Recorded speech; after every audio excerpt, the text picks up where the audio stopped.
Hey everyone, join me as I show you a different way to paint your molds to color your resin. It's not what you expect, but it turns out pretty neat. So hang on tight, hit that subscribe button and hit the bell. See you tomorrow. Hey everyone, I thought I'd try something a little bit different today. I've done this before and it turned out rather interesting, and I thought I'd share with you a little bit. Okay, I don't know if you can see. I think you can. All right, so this silicone mold that I'm going to use for resin, you can find these, I believe I found this one on Amazon. And I really like this one a lot because it had a lot of texture in it, including the nice deep grooves in the fin as well as the tail, all the scales on the tail. And I did this mold before and I had a thought about painting the mica powders in it. And it turned out rather well. So what I ended up doing is I used the silicone, I don't know if you can see this, let me get closer. This has a silicone tip to it on this brush. And it's really easy to scoop up a little bit of mica powders and then apply them like a brush. And I've got two different type of tips. I've got one here that's, you know, always cone point to it. And then this one here has more of a chisel. So we'll use it as I need it when I'm painting and stuff. So I picked out 4 different colors. I've got an indigo here, which has a little bit of an interference powder to it, so it'll play with the light a little bit. This one here also has a little bit of an interference, but it's got a nice little pale blue color. And I think that's really pretty. You can see the color on top. You can see how it catches the light every so often. So there's that. Magenta, which is kind of the fuchsia color where it balances in between a purple and a blue. And then turquoise blue. So that's what we're going to use to do some layers and painting on my mold. And then what I'm going to do after that's done is I'm going to pour a clear resin on top of it. And hopefully the micas will bond with the resin while it cures. And pull it out, and you pull out the colors. So we'll continue on and see how this works out.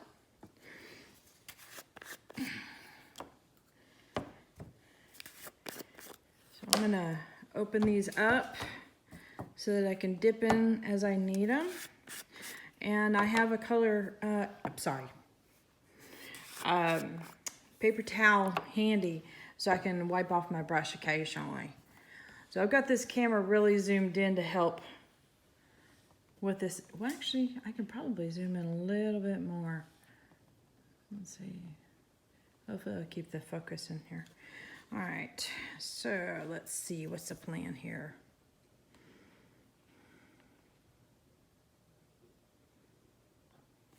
I think what I'm gonna start off with is I'm gonna start off with the pink. Because usually a lot of fishes will have pink and high points for coloring. So you see how just wiping this down, it kind of sticks to the silicone a little bit.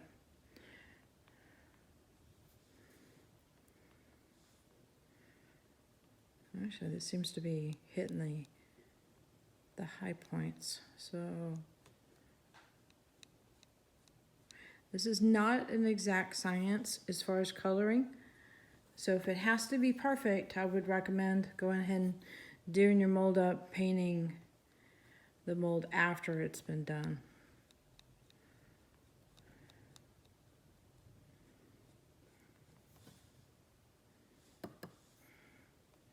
See if I can get some color in here. And what I'm going to do is build up the pigments in here. It's almost kind of like, if you've ever done dry brushing where it picks up ridges, it's kind of like that. All right. I'm gonna work on some of this indigo. See if I can, let's see. What I'm gonna do here is, I've got the brush on its side. I think I was off camera, sorry. On its side, so I'm kind of swooping the edges up so it's picking it on the texture. So the mold is kind of helping me paint.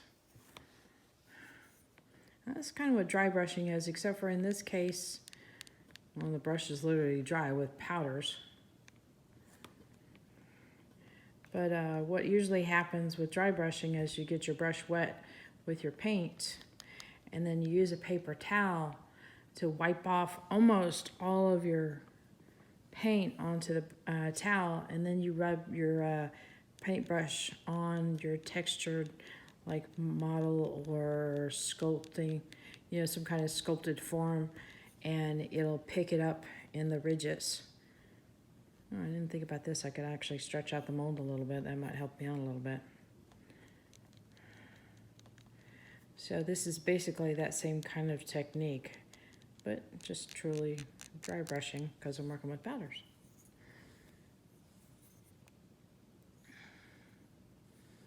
So the reason why I did the interference kind of colors is, you know how a lot of fishes seem to have a nice shimmer to them? This kind of mimics that a little bit.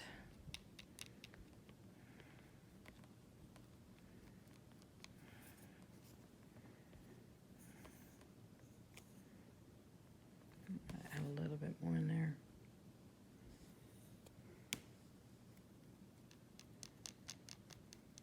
And if I wanted to, when I do the resin, I could pour like a darker color resin if I wanted to, or even one that was, you know, a specific color. I did one before, and I believe that the color of resin I ended up choosing was a dark blue color. It was just enough that it added a little bit extra depth. So it didn't look like, oh, I missed painting. Okay. So that looks pretty even on this side as far as the colors. Let me see the other side. Got this so zoomed I can go in and out of camera real easy, so if I have, I am sorry.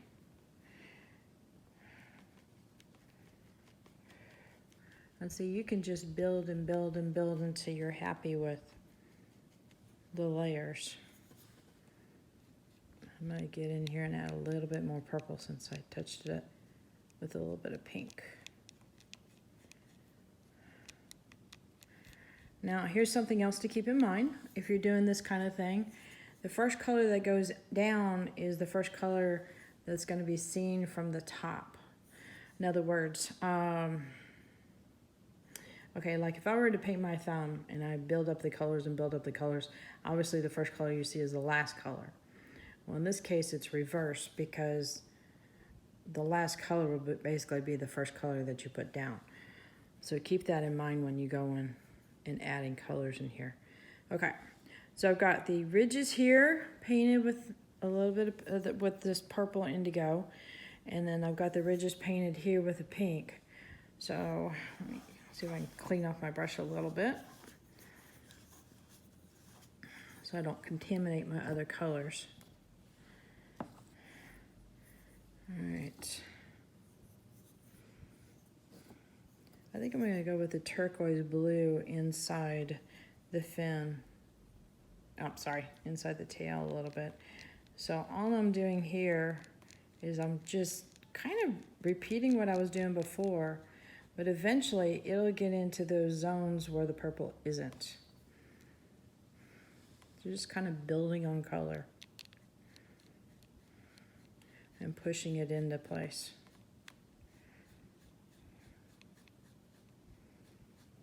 And you should end up with something that looks fairly complex.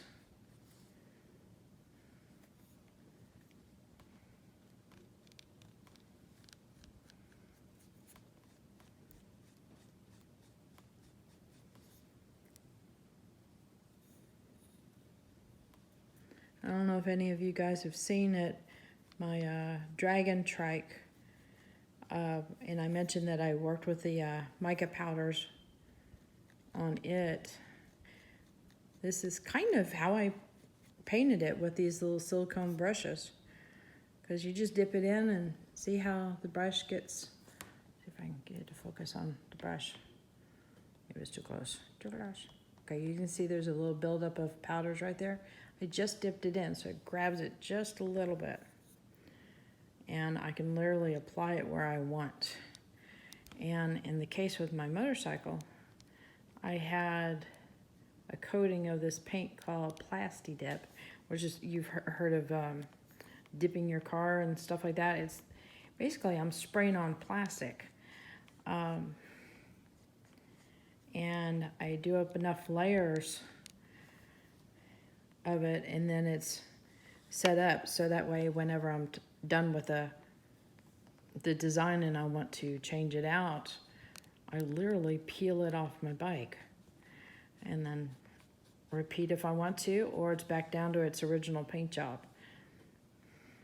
Right, I had to do a test on this because hubby was really nervous. It's like, you want to do what to your bike? What? His thought was, why paint a perfectly good motorcycle when it's got a nice paint job already? Of course, my theory is that, hey, it's a blank canvas. I got to do something with it. When engineer and artist minds, you know, clash, that's what happens. So that was my compromise for my husband, is I did the Plasti Dip stuff, and I even got a test fender and tested it out to see if it would work. And it peeled off nice and clean. He was happy. Wasn't real thrilled with me when I was painting it in the garage because, of course, when I'm messing with micas, I also mess with some the glitters that are available. And, well, let's just say there's a little bit too much glitter in his manly garage. He wasn't that happy with me. So he says, the next time I do this, no glitter. Or get it out of the garage before you do it. All right, so I'm gonna go down this ridge a little bit with the purple on either side, and I'm working it up on the edge there too. And so there's no real plan, it's just kind of what's talking to me at the moment.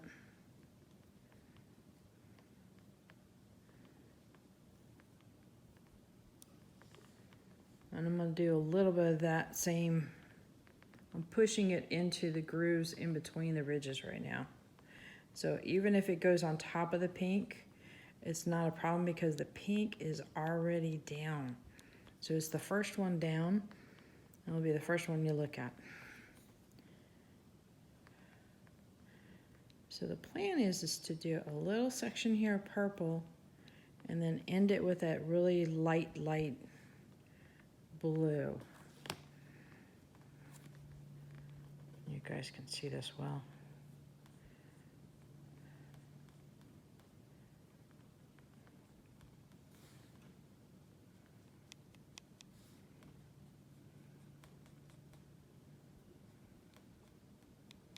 Now see how that's building up? You can see a little bit of the shimmer, and that should show up. And then right now it's really clean in here, and that's where I'm going to build up my light blue. So clean off my brush a little bit because it is a light blue. Hang on a sec. Need both hands here. My paper towel wants to run away from me. So when you clean them off on your paper towel, let me show you a little bit what I'm doing here. I'm just basically kind of turning it as I'm dragging it. So that way I'm not digging into the fibers and picking up fibers. I'm just kind of dragging it across. And it gets it, you could still see a little bit of mica on there, but it shouldn't transfer much at all. See, it's not coming off on my finger. But I'll give it a good washing when I'm done. There, that shows you. See, I just dipped it in and see how much, Get a big old globule right there. So it sticks to this stuff pretty easy. Okay.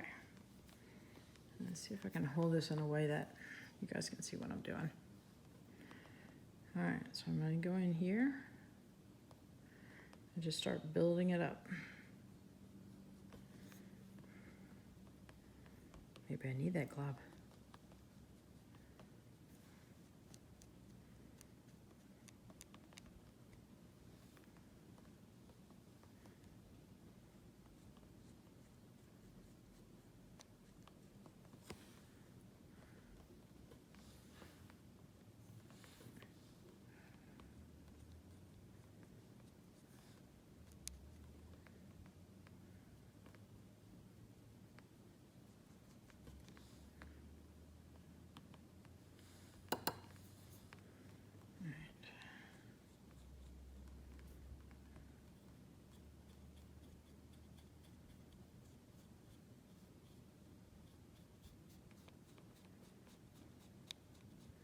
I already had purple going from here to here approximately, but I did it in brush strokes. And so I'm doing it brush strokes coming back this way. And naturally the middle area should give a little bit of a blended look. Should. Hopefully.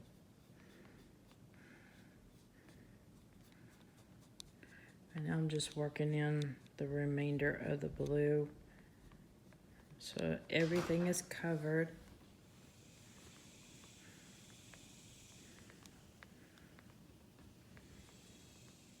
I think we're good.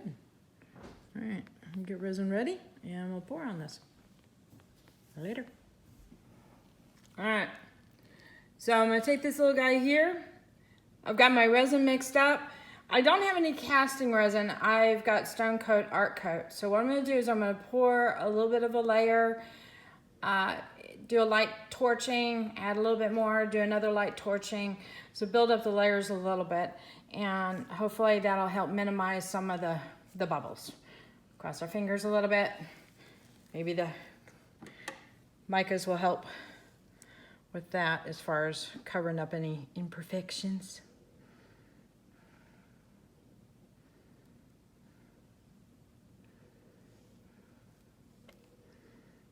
So I'm excited to see how this goes.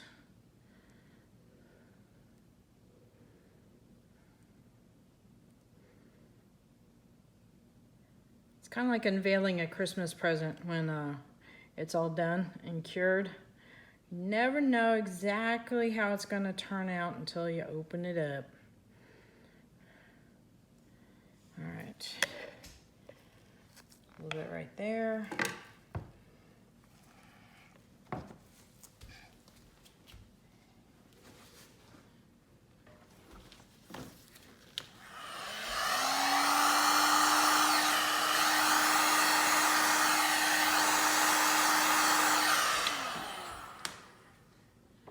Need to be careful with silicone molds and not overheat them too.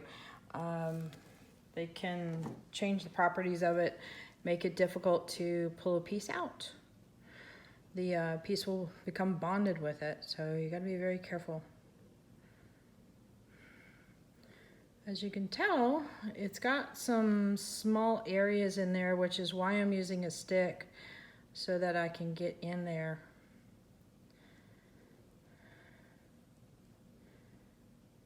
And let it kind of just drip into those corners a bit.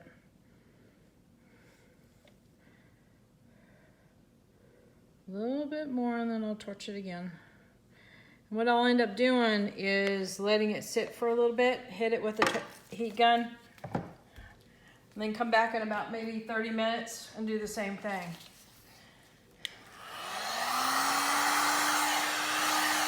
You know what? Torch would work better in this case.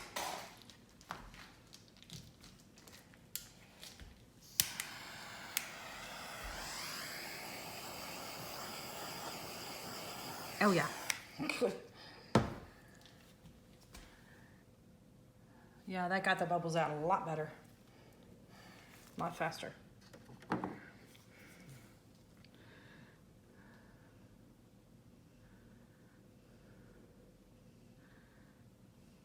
So if it's important you have a perfect casting, you might want to invest in some casting resin. It's made to degas the bubbles out, naturally push them out, and also handle thicker pores.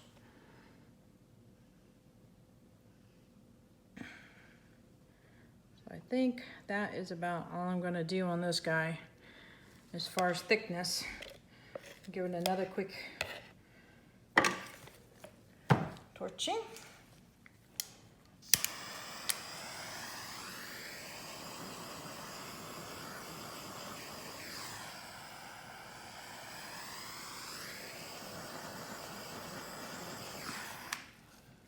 All right. See if I can get you in a little closer and you can take a peek. Although I do have you pretty well zoomed in.